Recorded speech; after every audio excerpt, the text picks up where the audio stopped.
हाब्रु लामाया जेंनायाव खोख्लैदों तामुलपुर जिल्लानि गरेस्वर ओनसोलनि सिङिमारि गामिनि रायजो राजाफोरखौ আমি এই ৰাস্তা দি অহা যোৱা কৰি শিকিব লগা হৈছে बिटिसिनि गाहाय मावफुं सोद्रोमा प्रमद बर'नि नखर जिल्ला तामुलपुर ओनसोलनि लामाफोरा अखा हादैजों हाब्रु जानायाव गोबां रायजो राजाफोरा जेंनानि मोगा-मोगि जानाङो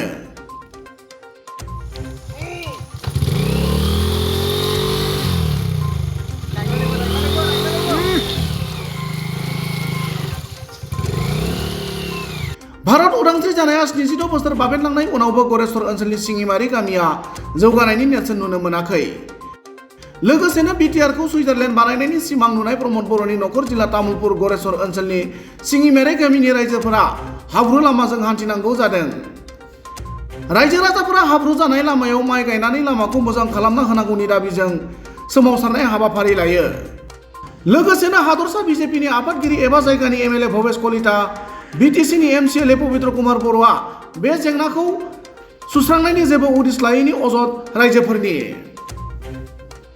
सरकारे तो বিভিন্ন ধৰণৰ আঁচনি দি আছে আমি অৰুণোদয় আঁচনিও পোৱা নাই আমাক নালাগে অৰুণোদয় আঁচনি ৰাস্তা লাগে অৰুণোদয় নালাগে আৰু বেলেগ আঁচনিও নালাগে আমাক ৰাস্তাটো লাগে অৰুণোদয় আঁচনি কি পালি কি হ'ব খৰচ পাতি আমি যাৱা ল'ৰা ছোৱালীগিলাখানি কিমান অসুবিধা মোৰ নাতিটো কলেজত যাবাই পৰা নাই আজি কিমান দিন ৰাস্তাৰ কাৰণে বন্ধ ৰাস্তাটো যাব নোৱাৰে আলি ভাগাত ধৰে কোন কলেজত এই गरेस्वर কলেজ তাৰ কি সমস্যা হৈছে ৰোগীবিলাকৰ কাৰণে কি সমস্যা ৰোগীগিলাখনৰ কাৰণে এনে সমস্যা যাব নোৱাৰি মেডিকেলত গেলি যদি আৰু এইখিনি ৰাস্তাত কেনেকৈ যে গাড়ীও নিব নোৱাৰে বাইকো নিব নোৱাৰে ঠেলাটো নিব নোৱাৰে এনেকুৱা ৰাস্তা আপোনালোকে দেখিছে কেনেকুৱা ৰাস্তা এই ৰাস্তাত আমি কেনেকৈ যাম কেনেকৈ আহিম যাবাতো নোৱাৰোঁ বিজেপি চৰকাৰটো কৈ আছে বহুত মানে উন্নতি হৈছে আকৌ উন্নতি হোৱা নাই আমাৰ এই চুবুৰীটোত আকৌ উন্নতি হোৱা নাই ক'বা গেলি কোনোবাই 200জন পাইছে অৰুণোদয় আঁচনি প্ৰায় মানুহ পাৱাও নাই পাৱাই নাই প্ৰায় আমাৰ এইটো চুবুৰী চৰকাৰে অৰুণোদয় দি পেলাই ৰাস্তা ঘাট মানে পেলাই থৈছে কিন্তু আমাক অৰুণোদয় নালাগে কিন্তু ৰাস্তা লাগে ল'ৰা ছোৱালীগিলাখনৰ ভাল দিন হ'ব লাগে আগত দেখি ভাল শুভ কাম হ'ব লাগে ল'ৰা ছোৱালীৰ কাৰণে আমাক ৰাস্তা লাগে পবিত্ৰ বড়ো আছে প্ৰমোদ বড়ো আছে আমি গৈছোঁ আমি কৈছে কি আমি একদিন যাওঁতে কাম বন খতি কৰি ইমান ৰ'দ এই ৰ'দত ৰাস্তাটোৰ কাৰণে গৈছোঁ লগ ধৰি পেলাই কৈছে যাম মই দিম ৰাস্তা লিখি পবিত্ৰ ছাৰে লিখি ৰাখিলে কোক লাগি দিব আমি কৈছোঁ আমি এই সেইটো নামঘৰৰ পৰা একদম ছখানো ঘাটক লাগি লিখি দিছোঁ যাই পেলাই আহিলোঁ আকৌ নাম এই চুখে তাতে আছে নাম গাম একো নাই কাৰণে আকৌ একদিন গ'লোঁ সিদিনাও ক'লা যেতিয়া ক'লা কৈছে হাল্লা নকৰিবি মই যাই আছোঁ মই দিম সেনেকৈ বহুত মানুহৰ আগত আমি ক'লোঁ ইলেকশ্যনৰ আগতে হাল্লা নকৰিবি আমি দিম সেনেকৈ কৈছে নাই ৰাইবাই আকৌ একদিন গ'লোঁ ছাৰ আমাৰ চুবুৰীটো চাই আহিব লাগে ৰাস্তা বদলি চালি আপুনি বুজি পাব এনেইতো বুজি পোৱা নাই গেলিহে জানিব আপোনালোকে একদিন যাই চাই আহক যাম মই আজি বা কালি যাম আজি কালি কৰি না আজিলৈকে কালিয়ে হোৱা নাই ইলেকশ্যন পাৰ হৈ গ'ল এতিয়া আমি কি আশাত আৰু যাম আমি যাবাতো আৰু উপায় নাই 3 দিনকৈ গ'লোঁ কি আহ্বান মানে আৰু আমাক ৰাস্তাই লাগে এইটো ৰাস্তাটো দিলে ভাল লাগে এইটোৱে আহ্বান জনাব লাগিব আৰু আমাক অতি সোনকালে আমাক ৰাস্তাটো দিয়ক এই ৰাস্তাটোৰ দুৰৱস্থা আপোনালোকে দেখিছে অহাৰ পৰা আপোনালোকে নিশ্চিতভাৱে দেখিবলৈ পাইছে এনেকুৱা বোকাময় অৱস্থা এজাক বৰষুণ দিলেই আঁঠুলৈকে বোকা উঠে আমাৰ ভোট দিয়া চিন যোৱাই নাই ভোট দিয়া চিন মাৰ যোৱা নাই কিন্তু এজাক বৰষুণ হ'লে আমি এনেকুৱা এটা পৰিৱেশত বাস কৰি থাকিবলগীয়া হৈছে আমাৰ নিজে লাজ অনুভৱ কৰোঁ আমি ক'বৰ কাৰণে আমি যদি এজাক বৰষুণ দিয়াৰ পিছতো ইয়াৰ পৰা আমি সকলোকে আনকি ওলাই যাব নোৱাৰোঁ সৌ অলপ ওচৰতে আমাৰ গোৰেশ্বৰ আছে 5 কিলোমিটাৰ আঁতৰত গোৰেশ্বৰলৈ ওলাই যাবৰ কাৰণে আমাৰ এনেকুৱা এটা অৱস্থাৰ সন্মুখীন হ'বলগীয়া হয় আমি কি ক'ম ক'বলৈকে ভাষা নাই লাজ লাগে আমাৰ ইয়াৰ জনপ্ৰতিনিধিজনৰ নাম আমি সন্মুখত বাহিৰত ক'বলৈ লাজ পাওঁ কিয়নো এনেকুৱা এজন জনপ্ৰতিনিধিৰ দ্বাৰা আমি শাসিত হৈ আছোঁ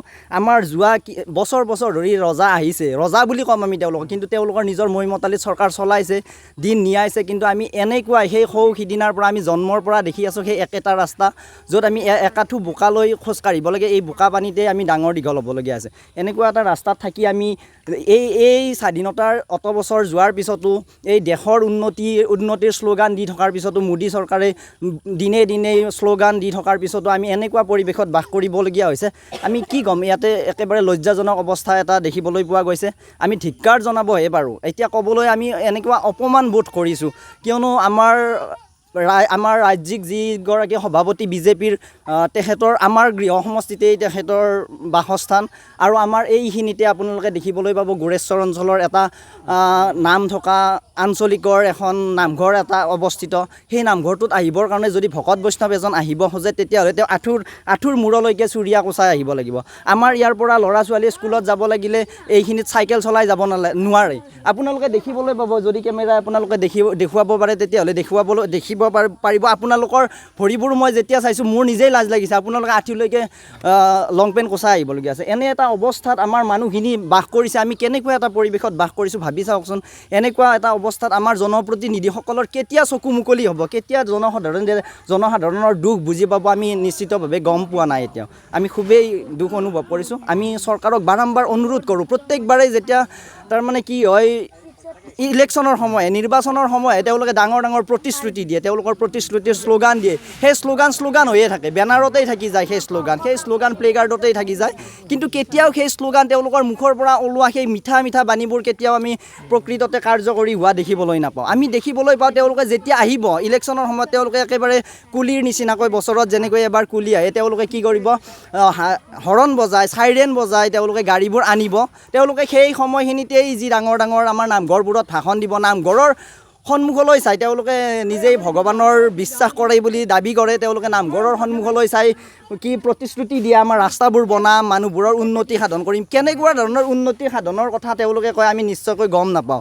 কিয়নো আমি আপোনালোকক দেখুৱাবৰ কাৰণেই লাজ কৰোঁ, আমি আপোনালোকক ক'বলৈ লাজ কৰোঁ। সৌ মানুহজন আহি আছে, তেওঁ গাড়ী ঠেলি নিব লাগিব, এনেকুৱা এটা অৱস্থা। এইখিনি সময়তো, এনেকুৱা অৱস্থাতো, ৰাজ্যৰ দেশৰ এনেকুৱা উন্নতিৰ শ্লোগান দিয়া সময়তো যদি আমাৰ গাঁওসমূহ এনেকৈ উন্নতি নহয়, তেওঁলোকে তেতিয়াহ'লে কাৰ উন্নতি কৰিব, কাৰ উন্নয়নৰ কথা ক'ব, আমি নিশ্চিতভাৱে ক'ব নোৱাৰোঁ। পাইছোঁ ইয়াতে মোৰ মা দেউতাহঁতে বুঢ়া হৈ গ'ল ভোট দি হেৰি কৰি কিনে, কিন্তু আমাৰ আজিলৈকে ৰাস্তাই হোৱা নাই। আমাৰ ল'ৰা ছোৱালীতে বিয়া দিব পৰা হ'ল, আমি এই ৰাস্তা দি অহা যোৱা কৰি শিকিব লগা হৈছে। গতিকে আমাক চৰকাৰে ৰাস্তাটো অতি সোনকালে দিলেই হ'ল। আৰু কি ক'ম, এইখিনিয়ে ক'লোঁ আৰু। কি অসুবিধা হৈছে আপোনাৰ ৰাস্তাৰ কাৰণে? ৰাস্তাৰ কাৰণে বহুত অসুবিধা পাইছোঁ। বেমাৰ হ'লে পটকৈ যাব নোৱাৰোঁ, জ্বৰ উঠলি, পেট বিষালি হয়তো 2টা টেবলেট আনিব, দি পেলাই খাই থাকোঁ। কিবা এটা সকাম থাকিলেও মানে কি আজি কিবা এটা সকাম আছে, আমি ওলাই যাম, সেইটোও কৰিব নোৱাৰোঁ। বিপদ আপদৰ সময়ত অসুবিধা হৈছে। ইয়াৰ পৰা আমাৰ গুৰিচলৈ সংযোগ এই ৰাস্তাটো আমাৰ কেৰবাটিৰ পৰা যিটো চিলগিজাৰ গ'লে আমাৰ ব্লেকটো হৈছে, সেইটো আমাৰ আধৰুৱা হৈছে। তথাপিতো আমাৰ এই নামঘৰত সংযোগী ৰাস্তাটো, তাৰ এই ৰাস্তাটোৰ সন্মুখতে আমাৰ গুৰিচৰ আঞ্চলিকৰ যিটো নামঘৰ, আমাৰ গুৰিচৰ যিটো আমাৰ শ্ৰীমন্ত শংকৰদেৱ সংঘৰ যিটো নামঘৰ, এই ৰাস্তাটোৰ ওচৰতে আমাৰ ভইচকলিতে তেওঁ নামঘৰটো অনুদান দিছে। যদিও এতিয়া তাতে নামঘৰত যোৱা মানুহৰ অভাৱ, কাৰণ বাৰিষা হ'লে যি বোকা পানী হয় তাত মানুহ যাব পৰা ব্যৱস্থাটো নাই। আৰু তেওঁক মই বাৰে বাৰে বহুবাৰ কৈছিলোঁ, আজি 2 বছৰ আগতো তেওঁক কৈছে যে ৰাস্তাটো মই স্কিমত ভৰাইছোঁ, এইটো টেনশ্যন ল'ব নালাগে। মোক লগ পালে কয় যে দাদা এইটো ভাবিব নালাগে,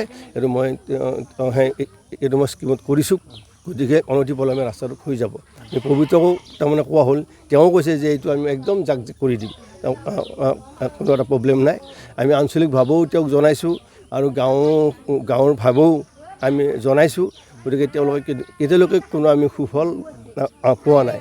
কাৰণ চাওক, এতিয়া আমাৰ যেনে MP আজি 15 বছৰ তেওঁ ৰাজত্ব কৰিলে, আমাৰ বিধানসভাতো আমাৰ ভইচকলিতে আজি 10 বছৰ তেওঁ কৰিলে। গতিকে আমাৰ এই অঞ্চলত যিটো ৰাস্তাৰ যিটো তৈয়াৰ অৱস্থা, আচলতে আমি বৰ দুখিত যে আমাৰ বহু ঠাইত আমি গৈছোঁ। এইবাৰ আমি যি ৰঙিয়াত অধিৱেশন পাতিলোঁ, এই ৰঙিয়াত অধিৱেশনৰ আমি দায়িত্বত বহু ঠাইত ঘূৰিলোঁ, কিন্তু আমাৰ এই অঞ্চলৰ নিচিনা এইটো নিচিনা আচলতে ৰাস্তা আমি কোনোদিন আমি ক'তো দেখা পোৱা নাই। ইয়াত আমাৰ বিভিন্ন ধৰণৰ বিভিন্ন ঠাইৰ পৰা ইয়াত কালেকশ্যনত লোকসকল আহিছিল, বাপসকল আহিছিল, কিন্তু এদিনাখন এনেকুৱা অৱস্থা হ'ল যে তেওঁলোকৰ গাড়ী সেই ফাঁচি যিটো অৱস্থা হৈছে, আচলতে আমি অতি লাজ পাইছোঁ আৰু দুখ পাইছোঁ যে আমাৰ এনেকুৱা এটা সমষ্টি, যিটো সমষ্টি আমাৰ ভৱিষ্যতে যোৱা 5 বছৰ মিনিষ্টাৰ হ'ল, এইবাৰ তেওঁ গোটেই অসমৰ ৰাজ্যিক সভাপতি হ'ল। গতিকে ৰাজ্যিক সভাপতি হোৱাৰ পিছতো যদি আমি এই যন্ত্ৰণা ভুগিবলগীয়া হয়, যিটো যাতনা, আৰু আমাৰ ইয়াৰ পৰা প্ৰায় 7 কিলোমিটাৰ হয় গুৰেশ্বৰ মহাবিদ্যালয়, তাত বহু ল'ৰা ছোৱালী অধ্যয়নৰত হৈ আছে, কিন্তু বাৰিষা কালত বা বৰষুণ দিলে ল'ৰা ছোৱালী তাত যাব নোৱাৰে।